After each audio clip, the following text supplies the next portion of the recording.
من الشيطان الرجيم. بسم الله الرحمن الرحيم، وصلى الله على سيدنا مولانا محمد وآله وصحبه وسلم، رضي الله عن قطب الأقطاب والشيخ الأشياء ومد الأولياء أحمد بن محمد السالم التجاني. السلام عليكم بندرا بجولبي، السلام عليكم بندرا بإسلاميان كوب. إن شارانو يتودى الله إن جتي الله، إن شارانو جول لنرى الله محمد بن عبد الله، إن شارتا إن يقعد الله مجرج مكو أدنى الآخرة. nde waɗata men ɗum enen jinnaɓe men wurɓe hen e mayɓe hen, enen seere men wurɓe hen e mayɓe hen, e kala mon wiya la ilaha illallah muhammadu rasulullah. yo Allah ɓeydu moƴƴereji mun e men, yo Allah ɓeydu juru mun e men, yo Allah ɓeydu barke mun e men. en jetti Allah kadi mo ganduɗa tawni en kadi nduɗo lewru ndu ganduɗa kanko wi assawmu li wa ana ajizi bi. kanko allahu tabaraka wa taala kanko wi wonde kanko jeeyi korka wodani kadi kanko yoɓata ɗum. nde wonno rewoɓe ko wona allah ɓe jogiiɓe gueɗe goɗɗe ene mbi ko allahji hunde fof ɓe dewri allahji mabɓe ɗi so wona horande ɗum. ɓe kirsaniɗi, ɓe juulaniɗi, ɓe cakkaniɗi, kono ɓe meeɗa finde ɓe koori, ɓe mbi ɓe koori ko pour allahji mabɓe ɗi. so wona allah gongira e gongo ala ko meeɗi horanede. gilli mabɓe ɓe jogui allahji mabɓe ɗi yettinani ɓe jabde horande allahji mabɓe ɗi. ko allah gonɗo allah o on tan horana, on tan meeɗi horanede, on tan horante. waɗi o wi assawmu li, waɗi o wi korka ko mino jeeyi, kadi ko mino yoɓata. jobdi allah e korɗo mo allah jaɓani, yo allah wattu en e ɓen. jobdi makko e on ko yurmo ɗum alqiyama janggo, o yarlo ɗum, o yaafo ɗum, o nana ɗum aljanna, o holla on hoore makko, on haalda e makko, o haalda e mun, on yiyamo yiya ɗum tawi hay hunde ala ko ɓitti ɗon. ɗum noon yo Allah waɗani en noon, yo Allah waddane ɓen. allah wi shahru ramadan allazi unzila fihi alquran. allah wi nduɗo lewru korka yen gandu koye mayru qur'ana jippina. qur'ana ko haala allah, kadi dendagal defte allah jippinno. qur'ana ɓuri timmude, qur'ana ɓuri nafde, qur'ana ɓuri teddungal. koye nduɗo lewru allah jippinno korka, itti lawhil mahfuz on ɗo nokku, addi e oɗo asman, jowi ɗo e ñawore allah. jippi immade e oɗo asman, ene jippo e muhammad ibn abdillah, ɗum ɗon koye nder duuɓi 23. allah jippinnode qur'ana e korka ɗum ko fayida mawɗo gonɗo e korka. e kadi ɗum wonno ko jamma e jammaji korka, jamma mo ganduɗa wiyete ko jamma hoddiro, woni jamma laylatul qadri. oɗo jamma o alano e jammaji gadiɗɗi, annabaɓe adiɓe, nelaɓe adinoɓe, ɓe galano jamma tolniɗo e ujunere lewru mo nelaɗo allah hokka o. nelaɗo allah hokka jamma mo ganduɗa so tawima aɗa wuuri a jaɓi ummarade allah, juulɗa hen darɗe 2, a ɓuri dewɗo allah fodde ujunere lewru dewal jaɓagal. wadde korka ene mofti hen fayida qur'ana hen jippi, ene mofti hen fayida wonde jamma laylatul qadri koye korka woni. nelaɗo allah wi wa in aradtum aisha suada wa mawta shuhada wan najata yawma alhasri wa dhilla yawma alharri wal huda min ad-dalala fa adimu qira'at al-quran fa innahu kalamur rahman wa hirzun min ash-shaytan wa rujhanun fil mizan. nelaɗo allah wi so tawi eɗen jiiɗi wurde gurdam malaɓe, so tawi eɗen jiiɗi wonde wurɓe, tawi gurɗen ko gurdam malaɓe, kala gurɗo gurdam malaɗo so faya mayde o maya mayde malaɗo. o wi so tawi eɗen jiiɗi wurde gurdam malaɓe, so tawi eɗen jiiɗi, so tawi en paye mayde, mayen maygol sahudimɓe ko yimɓe yanoɓe jihaadi hanki jaade nelaɗo allah maayi toon. ɓen ɗon lotetake, ɓen ɗon kasnetake, ɓen ɗon juulatake. so tawi eɗen jiiɗi, so tawi en paye mayde keɓen on ɗon maqama, hay sinno en kasnama, en lotama, en juulama, taw eɗen jogui maqama sahudinɓe. o wi so tawi eɗen jiiɗi dadde alqiyama janggo, o wi so tawi eɗen jiiɗi dañde ɓuɓri janggo ko ñalawma guuri, alqiyama ko ñalawma gullo. so tawi eɗen jiiɗi dadde e kulhude alqiyama,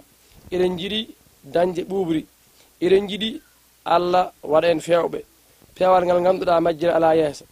elle kene wiɓe aha eɗen jiiɗi o wi fa adimu qira'atal qur'ana o wi ndumoɗe e janngude qur'ana teddine janngude qur'ana kebbine janngude qur'ana ha tengti nder lewru korka ɗum waɗi ene jeeya e laamndeeru ibnu abbas ene wiyanno kala korɗo yo tinno e qur'ana kanko joguiɗo qur'ana o yo tinno e janngude ɗum yo tinno e wacorade ɗum yo tinno e somo wawi yo janngu ɗum o firta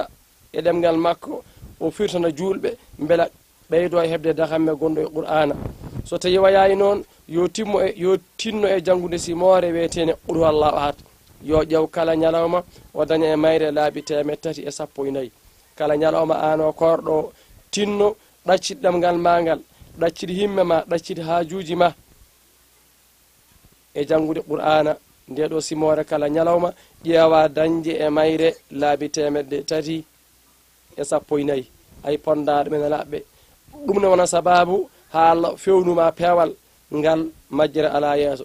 ene wona sababu ha Allah hokkuma malu ngumal kiso ala yeeso ne wona sababu ha Allah tabitina e ɓernde ma jabgol Allah e gandugol Allah e dewgol Allah e kulgol Allah yen tinnoy nde ɗo simore kala mo ganduɗa a wawa janngude qur'ana hoore ha laasi wona ɗo huña wona ɗo jima e deftere kono nde ɗo simore ɓuuri Allah ahad yo tinno e mayre kala ñalawma o ƴeewa dañde e mayre laabi 314 e nder ñalawma o saabi annabi o wi ɓurade nde gandu ko haala Allah haala ɓurani qur'ana kadi ko nden ka timmuka e cheytan so saɗa janga ɗum ma won sécurité ma cheytan ma Allah heede cheytan kaadi gurdam ma kadi alqiyama janggo ɗum ko hunde ɓurde wawde teddinde pesirɗe ma banggue moƴƴireji ɗum noon en mbattu haqqillaji men ɗum yo Allah wallu en yo Allah faabo en heddi ko ene jeeya e sunnaji annabi o sharia ene wi en wa bayitu siyami fi awwali wa ba'da laysa wajiban fi waslihi ko rowde aleysago o anda aleysago korka ka wonday anniya so tawi nde lewru ndu darinde aɗa selli ala e hunde haɗorema horde ganniyoɗa aɗa hoora lewru ndu ha maaya so tawi anniyima aɗa hoora lewru ndu ha maaya hanka jini kala ñalawma kala jamma haysa anniyaki hatta korka ma selli kono on ñande noon so tawi anniyanoki aɗa hoora ha lewru ndu maaya kala jamma annito aɗa hoora janggo so tawi anniyaki sa hoori sallata kala ko Allah ene rewre aleysago wonda e anniya ganniyoɗa ha lewru ndu maaya ka ko rowo so tawi nder Allah addema caɗele ko wayno arafama korka taƴi ɗo wonno debbo e gorko arafama korka taƴi walla ala ɗo wonno debbo o yalti julde korka taƴi walla o heeɓi gantuji ko wayno ɗannade korka taƴi ɗo wonno debbo e gorko aleysago sa ɓamti korka ganniyoɗa aɗa hoora ha lewru ndu maaya so tawi anniyaki tan aɗa hoora ha lewru ndu maaya kala jamma aleysago ganniyoɗa aɗa hoora janggo so tawi anniyaki korka selata yen mbattu haqqillaji men e anniya kala mo ganduɗa nde lewru ndu darinde o anniyaki omo hoora ha lewru ndu maaya oɗo kala jamma aleysago o anniyo so tawi o anniyonama omo hoora ha lewru ndu maaya Allah waɗi korka taƴi saabi o yalti julde walla o naati e nder ɗargal walla o rafama so serti hen kadi o anniyo omo hoora ha lewru ndu maaya walla ala kala jamma ma o anniyo so tawi o anniyaki korka sellata ko noonne sharia ene wi en wa sunna ta'jilul lil futuri awil ghurubi falyasum lil hazri ko noonne ene yiɗa ano korɗo so tawi ala e ma caɗele ene yiɗa kala waktu fajiri ya umma kejjoɗa ene yiɗa an korowo so tawi ala e ma caɗele kala waktu fajiri ya ummo kejjoɗa hay sinno ko tamarore wotere nanga ñaama ndewna hen ndiyam walla longere wotere ñaama ndewna hen ndiyam ya tinno e ɗum ñemtina nelaɗo Allah Muhammad ibn Abdullah kadi korka ma ka jogoɗo ka fuɗɗi kadi ka jogoɗo ka haaɗi ka wasa nandude e korkaji yahudiyankoɓe ka wasa nandude e korkaji bani Israila en ene yiɗa an mo hejjade ala e mun caɗele kala fajiri ya ummo kejjoɗa ko nonne kadi ene yiɗa so tawi a yaranama nangue muti woni nangue muti ko nangue wirnima aɗa dara nangue ha nangue wirnima tan so wirnima ene yiɗa taƴa ceerta e korka yiɗa ka caggal nde nangue wirni jokka korka joni noon so tawi fajiri o yonti nde ɓernde wi fajiri yoni walla yonani waɗɗima ko ɗacca mbasa ñamde nde ɓernde wi nangue muti walla nangue mutani waɗɗima ko jokka ha ɓernde ma nde iwa sikke e wonda nangue muti saha fajiri o ñaam ha fajiri so tawi a wendori nde ɓernde wi fajiri yoni ala yonani mbeɗa ko ya hay to ñamde gati ene wawi so tawi a ñaami tawi fajiri ko yonno wontama joɓoya ñalawma o ɗum noon sa ummi saha fajiri nde ɓernde wi fajiri yoni yonani ɗaccu tada heɓani haqiqa fajiri o yonani ko noone so tawi nangue nde ɓernde wi muti nde ɓernde wi nangue mutani ɗaccu ha keɓa haqiqa nangue muti on saaha jara kono kam ɗo wonno fajiri sa heeɓi haqiqa fajiri o suwa aɗa wawi ñamde aɗa wawi yarde aɗa wawi resde resede tawi fajiri o yoni ɗacca ñamde yarde e resde resede ko noonne nangue so tawi heeɓi haqiqa nangue wirnima so ngue wirnima tan hankadini waɗɗimama ñamde e yarde ko noon wa jaizun li qadimin wa man yara wa haidun talhuru kullul muftari ko noonne an kornoɗo so Allah waɗi e nder korka he a dañino wayas a ɗannima ɗanngal sharia ɗanngal noon ngal ɗannotoɗa waɗɗoma wasde hoorde yo taw ko jata ko timmi 96 kilo yo taw to jata to ummade ɗo e ƴela to paata ɗo yo taw timmi 96 kilo so tawi ko jata ko timmani 96 kilo ɗum ɗon dagake ma wasde hoorde ko jata ko 90 dong walla 92 93 94 kilo ala ɗum ɗo dagnananima wasde hoorde ala mbasara hoorde ko yo taw ko jata ko timmi 96 kilo kadi ko gabbatoɗa ko wona gofol Allah kadi an jaho wona e gofol Allah jata on sa so wayi noon ne dagui an mbasa hoorde ha garta ko noonne so tawi an debbo a fiilima daguima mbasa hoorde ha laaɓa ko noonne so tawi ka jibinnoɗo daguima mbasa hoorde ha laaɓa e ƴiyam ɓesgu joni noon so tawi Allah waɗi an ɗanninoɗo a arti ñalawma e ñalawmaji korka sharia wima ya ñallu ñamde ya ñallu yarde ha janggo koora ka ɗanninoɗo a arti ñalawma gummiɗa koye ɗangal a wiyaka ya jaggit ala ñallu ñamde ñalla yarde a faami ha janggo koora ko noon an debbo piilinoɗo so Allah waɗi a fiilima laaɓe e nder ñalawma korka on ɗon ñalawma jaggitta ala ñallu ñamde ñalla yarde ko noonne an debbo jibinnoɗo Allah waɗi a laaɓi e nder ñalawma korka aɗa andi muyninde nde ɗum hattama hoorde aɗa wawi muyninde tawi haɗanima hoorde